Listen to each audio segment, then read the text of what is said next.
இந்த வருடம் ஓய்வு பயிற்சி எழுதும் மாணவர்களுக்காக தினமும் 10 வினாக்கள் இந்த யூடியூப்பிலே பதிவு செய்யப்படும். அதன் அடிப்படையில் இங்கு 2 முக்கோணிகளுடைய பெருமான் காண்பதற்கான கேள்வி தரப்பட்டிருக்கின்றது. எக்ஸினுடைய பெருமான் காண்பதற்காக வேண்டி நாங்கள் எக்ஸ் அல்லாத அந்த 2 கோணங்களோட பெருமான் கண்டுபிடிக்கின்ற போது எக்ஸினுடைய பெருமானை காணலாம். அதுக்கான வழியாக பாருங்கள், நான் வெட்டுகின்ற 2 கோடு, இந்த 2 கோடும் இடைவெட்டுகின்ற போது குத்தவிற்கோணம் உண்டாகிறது. அந்த குத்தவிற்கோணமான சமனாக இருக்கும். ஆகவே 50 இருந்தால் சமனான கோணத்துக்கு பக்கத்துக்கு எதிரான கோணம் சமன். இதன் அடிப்படையிலே எக்ஸையும் 2 50ஐயும் கூட்டுகின்ற போது 180 கிடைக்கும். ஏன்னா ஒரு முக்கோணுடைய கோணத்தில் கூட்டுத்தொகை 180 பாகம்.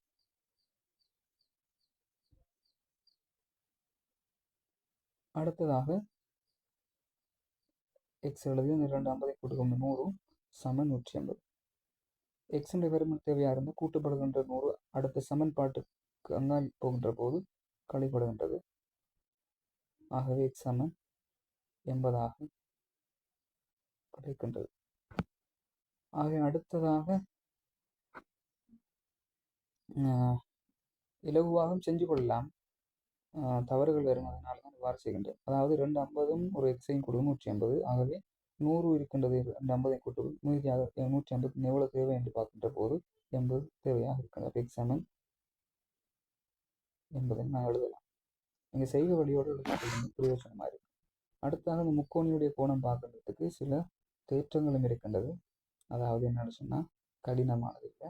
ஒரு முக்கோணியினுடைய புறக்கோணம் பக்கமுடைய நுட்டம் உண்டாகும் புறக்கோணமாக அதன் அகத்திற்கோணங்களோட கூட்டத்தொகை சமம். அம்புக்குறி காட்டுகிறது புறக்கோணம், அகத்திற்கோணமாக மற்ற கோணம் இருக்கின்றது. ஒரு முக்கோணிக்கு 3 புறக்கோணங்கள் இருக்கின்றது. இன்னொரு புறக்கோணத்தை பார்க்கின்ற போது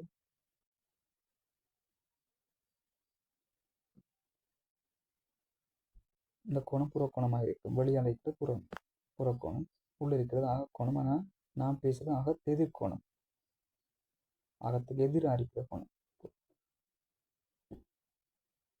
ஆகவே இப்போ எக்ஸனுடைய பெருமன்பானது எக்ஸ் கோணமானது ஒரு புறக்கோணமாக இருக்குது. அதன் அகத்தெதிர்கோணம் மற்ற 2 கோணங்களோட கூட்டத்தொகை சமன். 70ஐயும் செங்கோணமான 90ஐயும் கூட்டுக்கொண்டு கிடைக்கும். இப்போ 70 சமன் செங்கோணத்தினுடைய பாகை சக 90.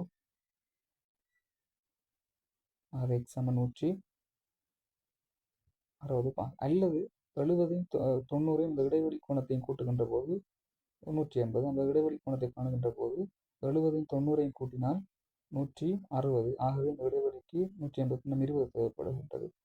மீண்டும் அந்த வரைஞ்ச 180 பாகை எக்ஸிர பெருமன் தேவையான மீதி 160 கண்டுபிடிக்கலாம் அல்லது கழித்து பார்க்கலாம்.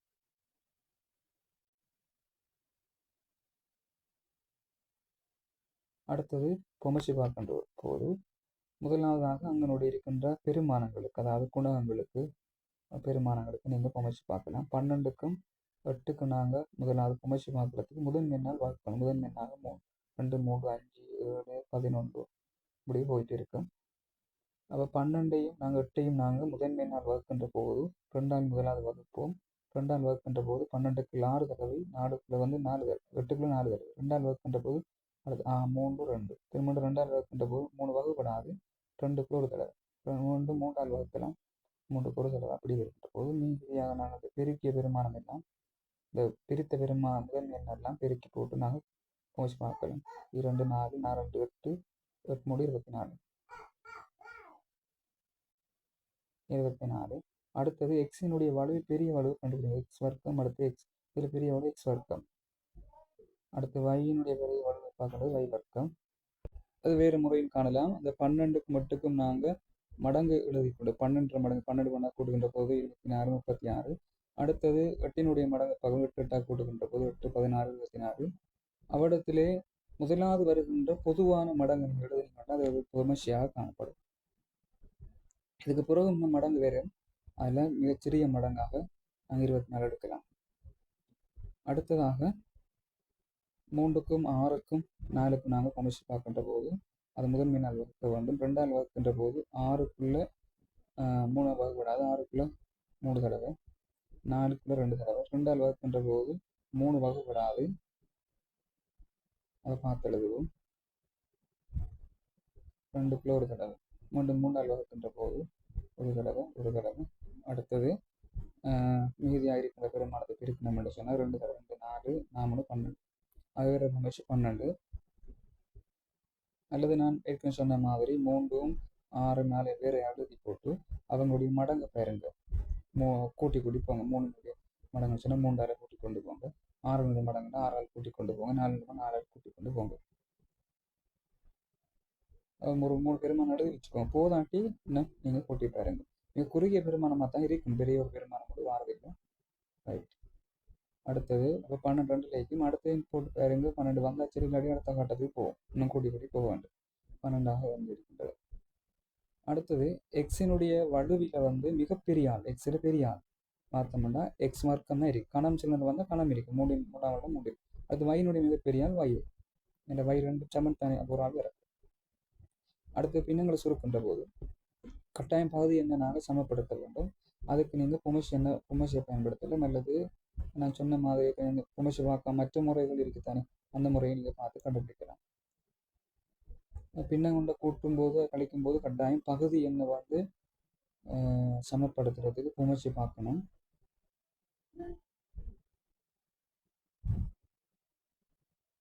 அடுத்ததாக இதில் பார்த்தீங்கன்னு சொன்னால் 4க்கு 6க்கு நம்ம புமசி பார்க்கின்ற போது 4 6 வந்து பொதுவான மடங்களை பார்க்கின்ற போது சீரீஸில் பார்த்தால் 2ஆல் வகுக்கின்ற போது 4 2 3 6 6க்கு 3 2ஆல் வகுக்கின்ற போது 1 3 3ஆல் வகுக்கின்ற போது 12 கிடைக்கின்றது புமசி. இப்போ 4 12 மாற்றுறதுக்கு நாங்கள் 3ஆல் பெருக்க வேண்டும். அதே போல் மேலேயும் பெருக்குங்க. அடுத்ததாக 6 12 மாற்றுறதுக்கு 2ஆல் பெருக்க வேண்டும். மேலேயும் 2ஆல் பெருக்குங்க. ஆகவே இப்போ 12 மேல் 3x சாய, அடுத்தது 12 மேல் 2x. ஆக இதை கழிக்கின்ற போது தொகுதி என்ன மட்டும் தான் கழிக்கணும். கழிக்கிற போது ஒரு ஆள் வரப்போ எக்ஸ் ஒன்றும் போடாங்க, எக்ஸ் எழுது. ஒரு எக்ஸ் இல்லை எக்ஸ். அடுத்ததாக வேறு முறையில் பார்க்குற போது பகுதி இரண்டையும் பெருக்கி போட்டு இந்த காட்டின மாதிரி 6x பெருக்கு 6x. அடுத்தது பகுதி இரண்டையும் பெருக்கி போட்டு இந்த 4 அடுத்த எக்ஸை பெருக்கி விடுங்க. 4x வரும். இதிலிருந்து பகுதி எண் சமன் பகுதி எண்ணை கழிச்சோம்னா 2x × 24. இதை நாங்கள் இன்னும் வெளியே வழியில் மாற்றி கொடுக்கணும். வெளிப்போல் மாற்ற சொன்னால் x × 12 வரும் செய்யலாம். அடுத்தது பகுதியின் மூலக்கும் பொதுவாக சமப்படுத்தி எடுக்கலாம். அல்லது 2 2 எடுத்து பார்க்கலாம். பொதுவாக 4க்கும் சமப்படுத்தி 3க்கும் சமப்படுத்துவோம். இந்த 3லையும் பொமசிவாக 4x. ஆக எல்லாத்துலையும் எக்ஸ் இருக்குது. 4 பேருக்குனா சரி. உங்களுக்கு 2ஆம் பின்னத்தை 4 இருக்கும், தொகுதி எண் 4 இருக்கும். 3ஆம் பின்னத்தினுடைய பகுதி எண் 4 தொகுதி எண் 4 இருக்கும். ஆக முதலாம் பின்னம் அப்படியே பார்க்கப்படும். அடுத்த பின்னத்தை பார்க்கும்போது 4 அடுத்து 4x. அடுத்தது சக 8 4x.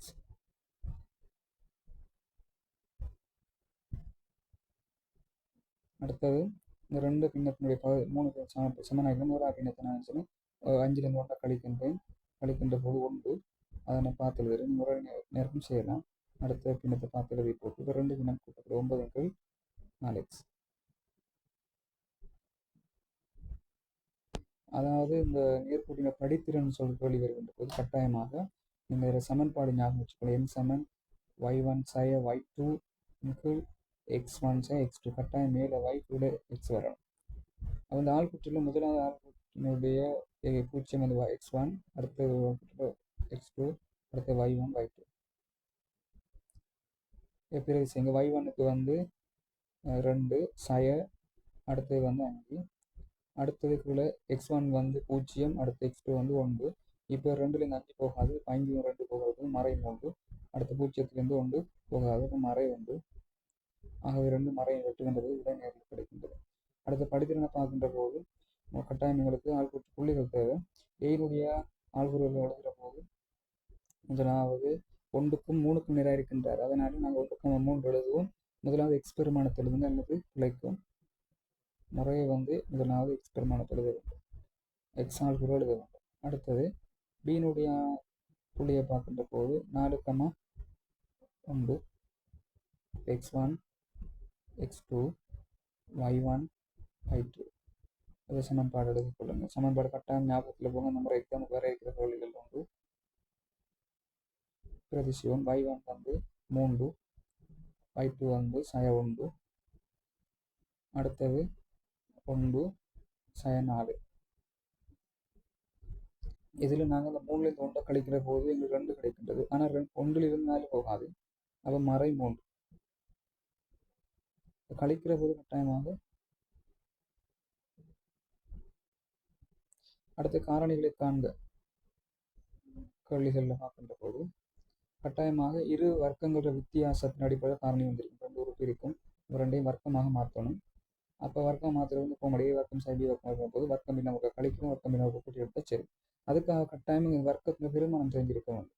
அந்த 1 வர்க்கம் 1, 2 வர்க்கம் 4, 3 வர்க்கம் 9, 4 வர்க்கம் 16, 5 வர்க்கம் 25, 6 வர்க்கம் 36. அதாவது ஒரு பெருமானத்தை அதே பெருமானத்தை இருக்க போகிறோம். உதாரணத்துக்கு 8 8 இருக்க போகிறோம், 9 9 இருக்க போகிறோம், 10 10 இருக்கும். அப்படி பெருக்கி பார்க்குற போது கூட நீ கண்டுபிடிச்சிக்கலாம். இப்போ 49 வரண்டா எந்த பெருமானத்தை பெருக்கம் உங்களுக்கு தெரியாட்டி 2 3 பெருக்கி பாருங்க. அப்போ எக்ஸ் வர்க்கத்தை இருக்கிறாரு, எக்ஸ் வர்க்கம் சய அது வந்து வலின் வர்க்கம். இப்போ வர்க்கம் இல்லாமல் ஒரு தடவை எக்ஸ் ஆக எடுத்து கழிச்சும் அதுக்கப்புறம் அடுத்த எக்ஸ் ஆக என்று கூட்டியும் நாங்கள் எழுதலாம். அடுத்ததாக 25 வந்து 5 வர்க்கம் எக்ஸ் வர்க்கம் அவ்வாறு வருகின்றது. சய 6 வர்க்கம் y வர்க்கம். ஆகவே இப்போ வர்க்கம் இல்லாமல் கழிச்சு 2 பேர், அதுக்கப்புறம் வர்க்கம் இல்லாமல் கூட்டி முடியலாம். இதுக்கப்புறம் நீங்கள் ஒன்றும் செய்யலாது, அப்படி வைக்கலாம். அடுத்த காணொலியில் நாங்கள் முன்னாடி 10 வினாக்களை எதிர்பார்ப்பு வினாக்கள் நான் சொன்ன வினாக்கள் அனைத்தும் பரீட்சைக்கு எதிர்பார்க்கப்படுகின்றது. மிகவும் தயார் நிலையில் இருந்து சமன்பாடுகள் ஞாபகம் வச்சுக்கொள்ளுங்கள்.